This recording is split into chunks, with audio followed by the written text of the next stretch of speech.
अल्लाह के नबी जबल अबू कुवैस की बुलंद वाला चोटी से खड़े होकर कह रहा है, क़ूलू ला इलाहा इल्लल्लाह तुफ़्लिहू, ऐ लोगों तुम कह दो कि अल्लाह के सिवा कोई माबूद नहीं है, तुम फलाह पा जाओगे, इज्जत पा जाओगे, विकार पा जाओगे, अजमतें पा जाओगे, तुम्हें बुलंदियां मिल जाएंगी।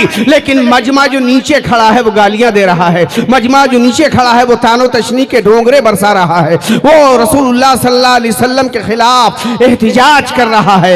ऐसे माहौल में अब आइए आप इस हालात में कि जब दुनिया आपके कलमा हक को सुनने को तैयार नहीं है, आप एहतिजाज की सदा बुलंद करें तो दुनिया आपके हाथों में हथकड़ी, पाँव में बेड़ी डालने को तैयार है, आपकी जबान को गिरफ्तार करने को तैयार है, जबान काटने की धमकियां हैं, अल्लाह अकबर, कलम तोड़ने बिकने की धमकियां हैं। ऐसे माहौल में आप क्या करेंगे, कैसे इस्लाम का पैगाम दूसरों तक पहुंचाएंगे? माहौल आपका मुखालिफ है, जमाना आपके खिलाफ है, अल्लाह अकबर, इख्तिदार आपकी मुखालिफ सिमत में है, आप कैसे इस्लाम का पैगाम पहुंचाएंगे? ला इलाहा इल्लल्लाह का ये नगमा लाहूती कायनात आलम में आप कैसे पहुंचाएंगे? अल्लाह अल्लाह। तो आइए तारीख का वो सफा देखिए, मुस्तफ़ा ने जब ऐलान किया क़ूलू ला इलाहा इल्लल्लाह तुफ़्लिहू, मेरे दोस्तों बुजुर्गों, तो कुछ जालिमों ने तो गालियां दी, कुछ ने ताने दिए, कुछ ने तशने दिए, लेकिन कुछ ऐसे भी साहिबे अक्ल थे कि जिन्होंने कहा कि नबी जब जब आया है अपनी नबूवत की दलील लेकर के आया है, अपनी नबूवत का ऐलान करने के बाद कौम ने जब दलील मांगी है नबूवत की तो वो दलील लेके आया है। तुम बताओ कौन सी दलील लेके आए हो? नबी बनने का ऐलान कर रहे हो, लेकिन दलील क्या है? तो अल्लाह के नबी ने अपनी नबूवत की दलील में अपना बचपना पेश नहीं किया, अपनी सदाकत पेश नहीं की, अपना खानदान पेश नहीं किया, कबीला बनु हाशिम का इफ्तिखार पेश नहीं किया, हजरत इब्राहिम की जिंदगी पेश नहीं की, हजरत इस्माइल का कुर्बानी का तस्करा नहीं किया, बल्कि अल्लाह के नबी ने ऐलान फरमाया कि ऐ काफिर मक्के के रहने वाले लोगों, लबिस्तु फीकुम उमरा, मैंने तुम में एक लंबी जिंदगी गुजारी है, तुमने मुझे कैसा पाया?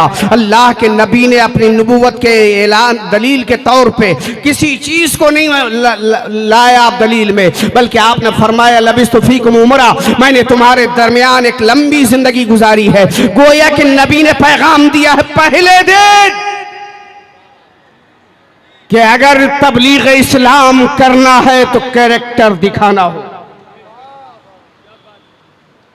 दीन की बात करना है, अल्लाह का पैगाम पहुंचाने की बात करना है तो किरदार पेश करना होगा, कैरेक्टर दिखाना होगा। रसूलुल्लाह ने ना खानदान पेश किया, ना अपना कबीला पेश किया, ना मुतवल्ली काबा के पोते थे ये इफ्तिखार पेश किया। अल्लाह अल्लाह, आपने फरमाया लबिस्तु फीकुम उमरा, मैंने तुम्हारे दरमियान लंबी जिंदगी गुजारी है, बताओ तुमने मुझे कैसा पाया?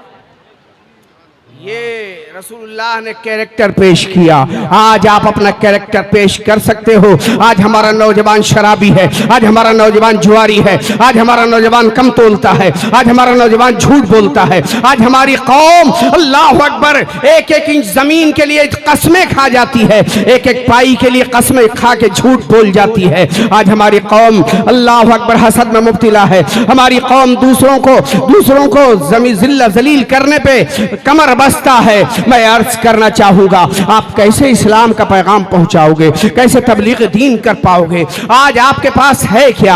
आपकी जबान पे झूठ है, आपके पास अमानत रख दो तो वो खुद खा जाते हो, आपके पास वादे की कोई कीमत नहीं है। लेकिन अल्लाह के नबी ने कहा था, तीन चीजें पेश करके जा रहा हूं इमामुल अंबिया कॉन्फ्रेंस में, अगर आपने ये बुनियादी तीन चीजें आज सबक के तौर पे हासिल कर ली तो कसम खुदा की आपके कारवाने हयात पे किसी की गलत निगाह नहीं पड़ सकेगी, आपके शाराहे हयात पे कोई शखून नहीं मार सकेगा, आपके कामत सेबा से कोई खिलवाड़ नहीं कर सकेगा, आपके कदराना पे कोई हसद की निगाह नहीं डाल सकेगा।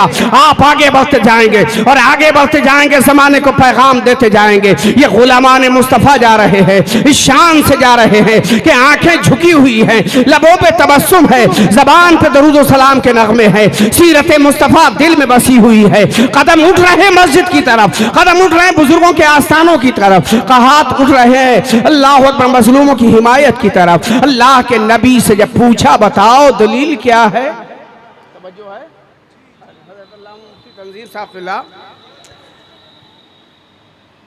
तो सामने वालों ने कहा कोई कलमा पढ़ने वाला नहीं, कोई नमाज पढ़ने वाला नहीं, कोई रोजा रखने वाला नहीं, कोई हज करने वाला नहीं, अभी कोई मुसलमान नहीं हुआ।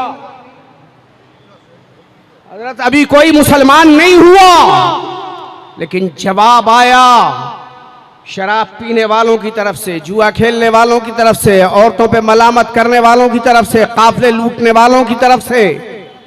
कुफ्र की हालत में भी जो जवाब उन्होंने दिया, तारीख में वो सुनहरे हरफों से लिखा हुआ है।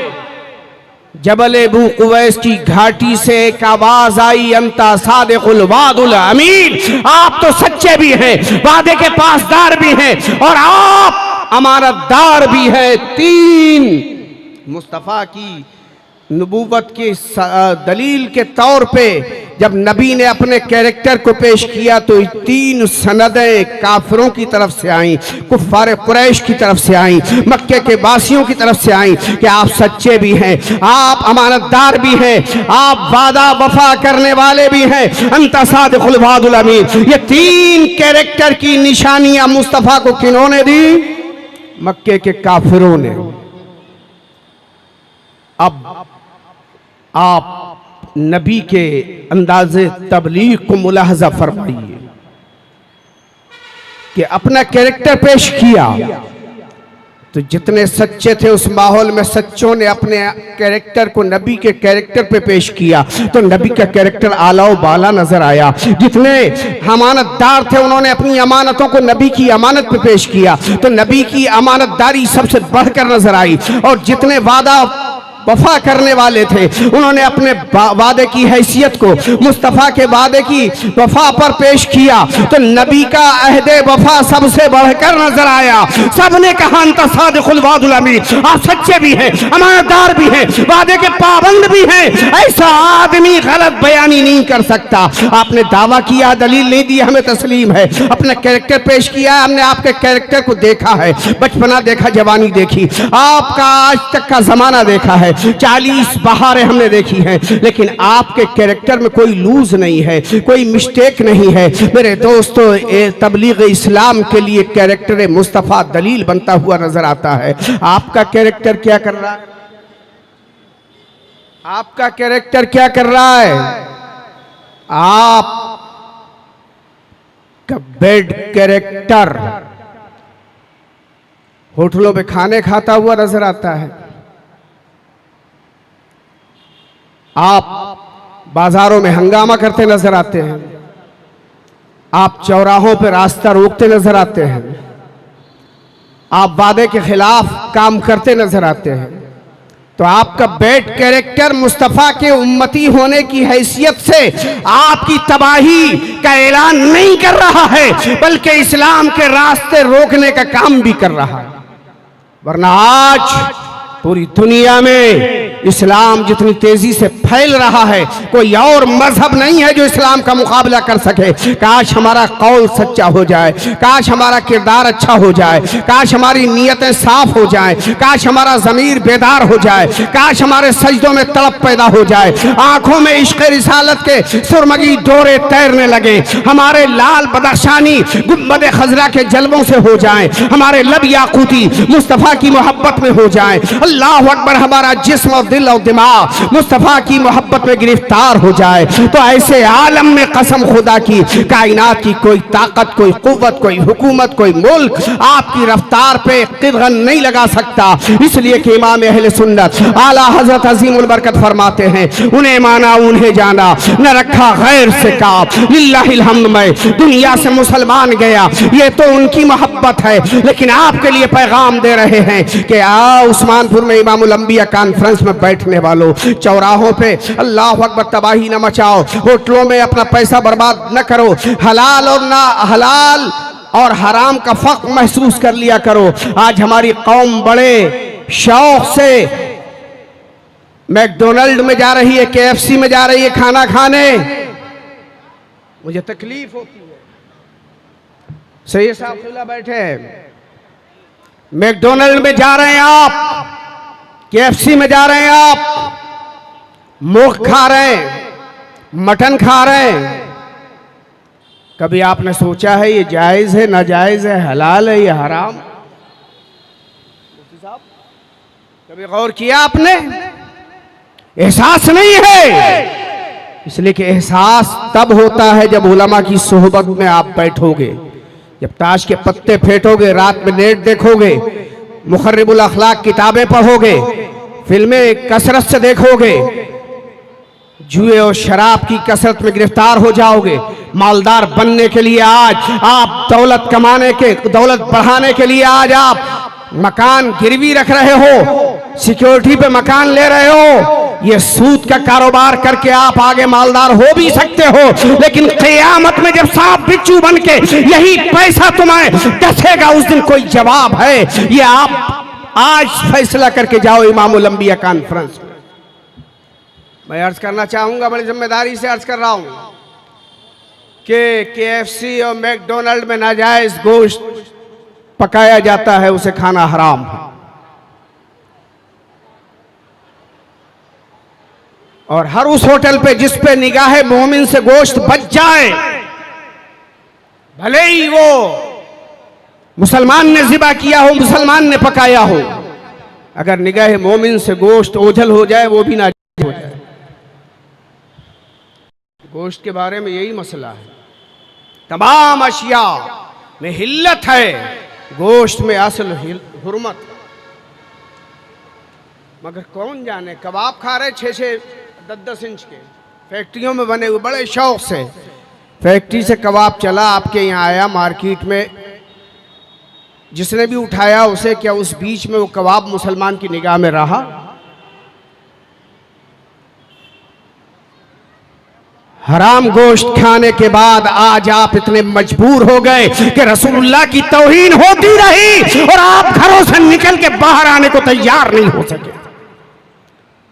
काश ये हराम चीजें आपके दिल और दिमाग पे न चढ़ी होती तो हमने अपने बचपन में भी देखा है, नबी की शान में गुस्ताखी करने वाले गुस्ताखी तो कर देते थे, लेकिन पूरे मुल्क में ऐसा हंगामा होता था कि उन्हें भी छठी का दूध याद आ जाता था कि हमने किस शेर कौम से पंगा ले लिया।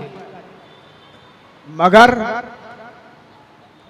तुम ये सब करते रहोगे, कैरेक्टर बर्बाद करते रहोगे। नबी का कैरेक्टर देखो, नबूवत जैसे भारी भरकम बोझ के लिए दलील सरकार ने अपने कैरेक्टर को बनाया।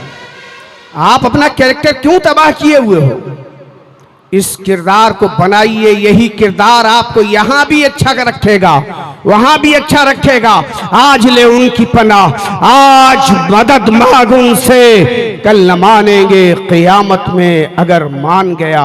मेरे भाइयों, मेरे दोस्तों, तकरीर मुझे बहुत लंबी चौड़ी नहीं करना है, बस 2 से 3 मिनट और एक पैगाम आपको दे दूं। अता करें माशाअल्लाह। ये इतने नौजवान बैठे हैं यहां से वहां तक, इतने कसीर मजमे में, क्या कोई कसम खा के ही कह सकता है आज पूरे दिन में हमने क्या क्या खाया है तफसील से? बहुत मुश्किल है। मगर एक अल्लाह वाले को एक साहिब दिल ने दावत दी, बादशाह ने, सैयद साहब की सिफारिश पे। उसने कहा ठीक है आ जाऊंगा, वैसे मैं जाता नहीं हूं दावत में, लेकिन सैयद साहब की सिफारिश है तो आ जाऊंगा। कहा अच्छा, लेकिन मेरी शर्त है कि जो खाऊंगा वो खिलाना पड़ेगा। क्या सरकार आप ही के लिए महफिल सज रही? कहाँ जब बैठूंगा वहां बैठाना पड़ेगा। कहा आप मालिक है मजलिस के? कहा जब चाहूंगा वापस आ जाऊंगा। नारे तकबीर। अरे ज़रा ज़ोर से इस्तकबाल करें आपके पसंदीदा शायर मोहतरम हज़रत दिलबर शाही साहब की मिंबर नूर पर जलवागरी हो चुकी है, जनाब मोहतरम दिलबर शाही।